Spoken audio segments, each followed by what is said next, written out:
Look at these photos. A city in ruins. All this destruction probably makes you angry, doesn't it? You look at this and you probably hate Israel and think the IDF is a bunch of war criminals. You want to go to a rally and protest, don't you? Scream for the sake of the poor civilians of Gaza. Well, go ahead and do that, but please know that this is not Gaza. All of these pictures are from Iraq. This is what happened when the Allied forces fought ISIS. Tell me, did you protest back then? Did you go around holding a Free Mosul sign? Did you see a soldier coming back home and you called him a war criminal?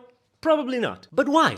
Maybe you think Hamas is better than ISIS. Well, that's just pure ignorance. That's evidently not true. You can compare the charters of the two, the fighting methods, the governing principles, the horrific ways of torture. They are the same, exactly the same. Or maybe you're protesting now and not back then because you feel for the Palestinians more than you feel for the Iraqi people. So tell me, did you protest when the Assad regime in Syria killed 4,000 Palestinians? Did you protest when the Jordanian government renounced the Palestinians off their citizenship, leaving them without rights? Did you ever take a look at Palestinian life in Arab countries? You didn't. You only care when Jews are involved. Maybe the whole thing isn't really about loving Palestinians, but simply hating Jews. Maybe that's why you walk around calling death to all Jews, even though more Jews live outside Israel and don't have much to do with this conflict. By the way, just to be clear, I'm an atheist. I don't put the Jewish religion over the others, but this isn't about Judaism, it's about the Jewish people. Like it or not, archaeological findings link the Jewish people to Israel from early as the 13th century BC. That's over 3,000 years ago. We're not going anywhere. Get used to it. So if you just feel like hating us, then at least be real about it.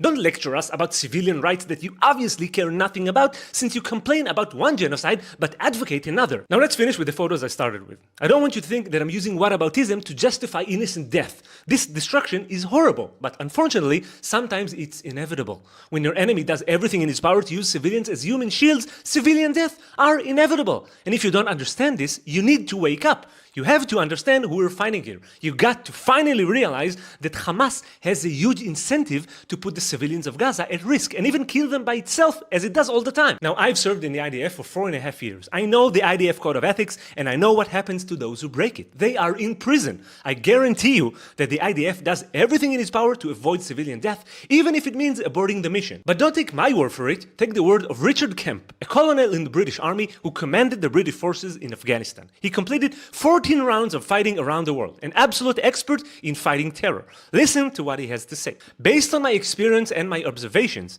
the IDF does more to safeguard the rights of civilians in a combat zone than any other army in the history of warfare.